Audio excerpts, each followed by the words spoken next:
Yes, I said it first, American League preview for the 2011 baseball season. We'll start with the American League East. And if you've got the Boston Red Sox down as your best team in the American League East, hold that thought.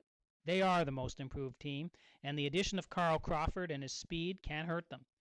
Pretty hard to imagine they won't be better in the injury department than they were last year, and that's really what cost them a shot at the playoffs. The addition of Yared Saltalamacchia as their catcher makes a move to a new generation for the Red Sox, getting away from Jason Varitek. And now the only question is, when do they pull the axe on David Ortiz? He's still in there, and he could have a good half of the season and a bad half, but the Red Sox need production from that position.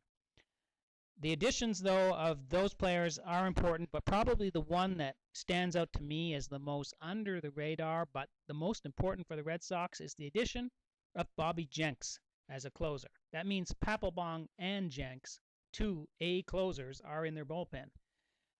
That gives the Red Sox so much opportunity, ability to avoid middle relief problems. They are deep pitching. I think the one concern with pitching is it's hard to tell on the Red Sox who the number one pitcher is. It could be one or two guys and maybe two or three guys for the number two spot.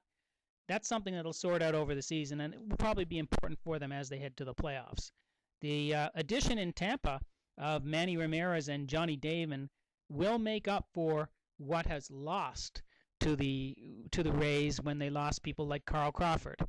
The Rays do have a chance still in this division, and I consider them an undervalued team. Most people will write them off and say they'll fall down below the Yankees, but I don't think so. If anybody's going to challenge the Red Sox, and if the Red Sox gets injuries, this is the team that'll step in.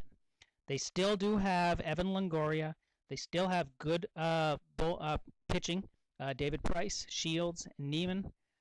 They have the guys who can step in and do this. Their team is younger, but they've added some veteran experience to stabilize that. Tampa has one of the smartest managers in the game, and Joe Maddon. I think that they'll still be a part of this. The New York Yankees, they're the team that you got to be real careful of.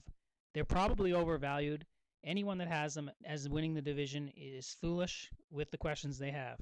Their pitching depth is questionable. Can they really expect career years out of players every single year? Probably not. They have to look at Sabathia. Is he due for a down year? Is A.J. Burnett ever going to get up to what he was before? I think he will. He might be their best pitcher this year.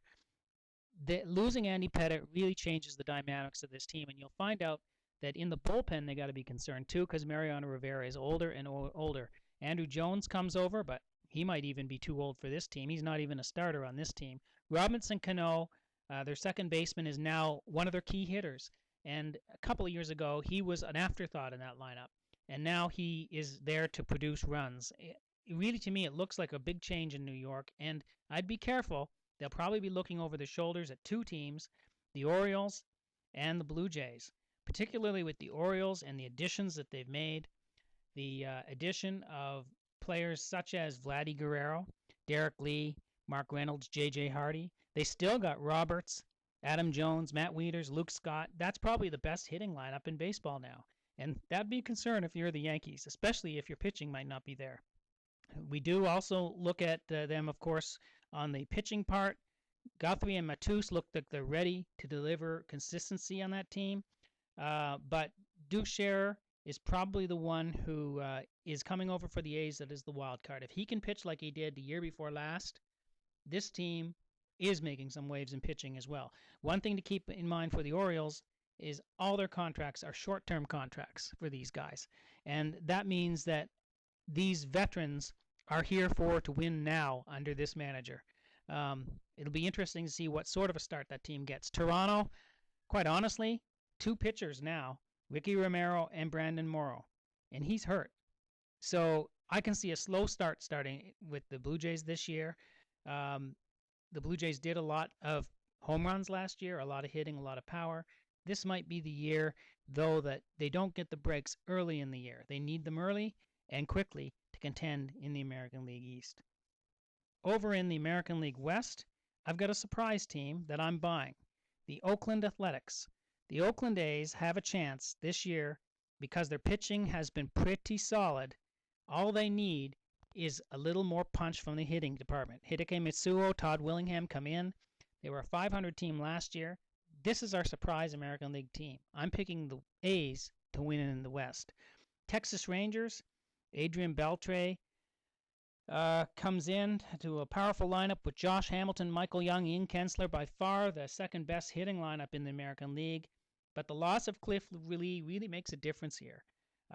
They won 85 to 90 wins last year easily, but addition of Lee really put them over the top into the division winner section. I think their closer, Nafi Filez, is great. He was the American League Rookie of the Year.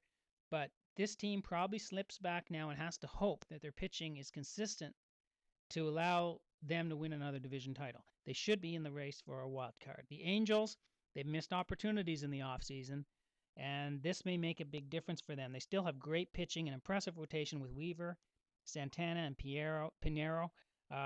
This team could contend. They could get ahead of Texas. It really depends on what else they can produce offensively. But they're far ahead of Seattle. Seattle got two great players, Felix Hernandez, Cy Young pitcher, and of course Ichiro. But the rest of it is a revolving cast, and it's really hard to have any consistency in that sort of a lineup.